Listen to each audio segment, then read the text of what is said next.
electronic devices. And the usage of this aluminum gallium nitride is it can be used as optical data transmitters. And the energy gap found in this alloy is 2.42 electron volts, and we can use them in the solar cells. Next one. Now doping undergone in this aluminum gallium nitride alloy. So first of all, this is gallium nitride, and by doping aluminum from 0 to 100%, it was been converted from gallium nitride to aluminum nitride. So first this is gallium nitride, that is 3,2,5 combination, third group gallium and fifth group nitrogen. So if you consider about the properties of gallium nitride, it exhibits direct EZ, and we can characterize this gallium nitride by using TEM, and we can use them in transistors and quantum wells. So after doping gallium nitride to aluminum nitride, it was observed that aluminum nitride also possesses direct EZ, and we can characterize them it also by SEM. Next one, applications. We can use them in the solar cells and also in the transistors. Now let us see why we have preferred here molecular beam epitaxy technique. So for each and every deposition, that means we are depositing this aluminum gallium nitride in form of thin films. So for each and every thin film deposition, there exists a certain growth rate. We prefer molecular beam epitaxy technique. The growth rate is very low. That means we can synthesize the sample at very less time, and the growth temperature is also very low. So if we consider about the parts what are involved in this synthesis is first there exists a load lock. So we put the material to be undergone the growth in the load lock, and the sample was grown in the growth chamber, and finally we will take the sample in the fluorescence screen. And the right side we will see the photo picture of this thin film synthesis molecular beam epitaxy full diagram. This is first figure shows the full picture of this molecular beam epitaxy technique. It includes load lock where we put the sample inside. Later we heat that material. It undergoes in vaporization condition. After that the vapor was deposited on the substrate. So the first important condition we have to remember here is ultra high vacuum must be maintained in the chamber.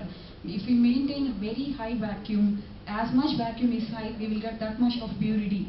So in molecular beam epitaxy we will get 99.9% purity. How we can check it? With the help of RHEED technique, that means reflection high electron diffraction technique, we can monitor it. And after synthesizing this sample, we can again purify it by using UV light. The right side picture shows how to purify the synthesizing sample by the UV light. And after preparing the sample, we can use them on the coating layers in the transistors, and also in the semiconductor layers, and also in the LEDs. Now these are the fabricated samples at various temperatures, that is at various growth temperatures. Next we will characterize it with the help of TEM. First, let us see the overall picture of this characterization. First, electron gun. From the electron gun, electrons will be incident. It will be incidenting on the semiconductor sample which we have now prepared, that is aluminum gallium nitride. Later, we use some lenses inside this stream. With the help of this, we will magnify the sample, and later we will see it in the fluorescence screen. This was the total picturization of RHEED, which was already inserted in the molecular beam epitaxy. Now, let us see the overall view of TEM analysis. So the usage of TEM, even though remaining characterization techniques was present, is it will give very high resolution because electrons will possess small de Broglie wavelength. First, from the electron gun, if the electrons will incident on the semiconductor sample, here also vacuum must be maintained. After that, we will see them in the fluorescence screen. So the samples of aluminum gallium nitride which was prepared from this can be used in the display devices, and also in the solar cells, and also in the satellites. Now I have taken aluminum gallium nitride in the form of molecular beam epitaxy. The source which we have inserted in the load lock is in the form of solid. With the help of this molecular beam epitaxy, we can synthesize only single resistor aluminum gallium nitrides, and we can prepare the thin films as a form of layer by layer.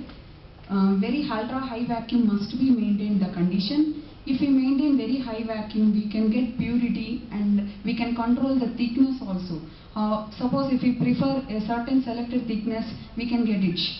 So here two phenomena was involved. One is synthesis, and the other one is RHEED, that is the output of our molecular beam epitaxy. Total overview is: first, load lock, we will take the material in the form of solid. Later we will evaporate it. Later we will deposit it.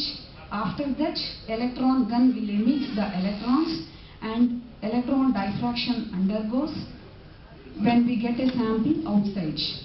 So why we have taken only this nitrate group when compared to that of remaining 3 to 5 elemental materials are present?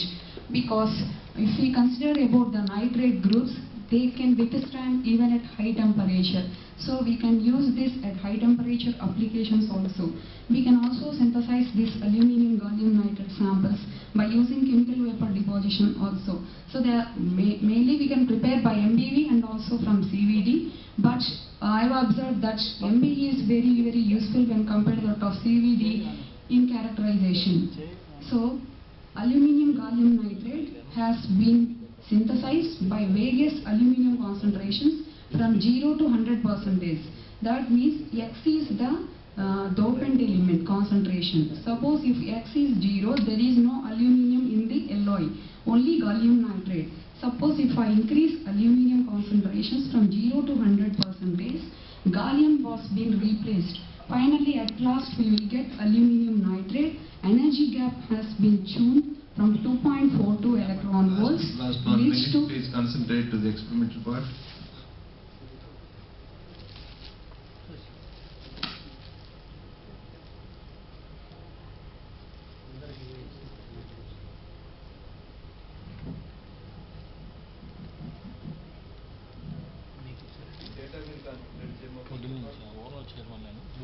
Taken so many characterizations, XRD and all. We have given some information in the our abstract. Please concentrate on this.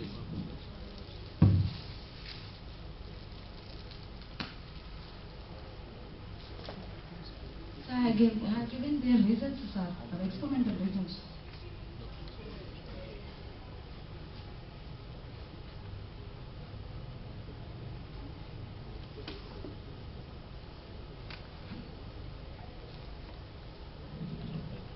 I have not given, sir. So, with the help of this aluminum gallium nitrate, it was being observed they are exhibiting very high speed ternary alloys. We can use them in the emitters and also in the detectors. We can tune the spectrum from visible to infrared region also. So, the main usage of this aluminum gallium nitrate is they are best materials in optoelectronic devices when compared to that of other 3 to 5 alloys. Thank you very much for giving me this opportunity.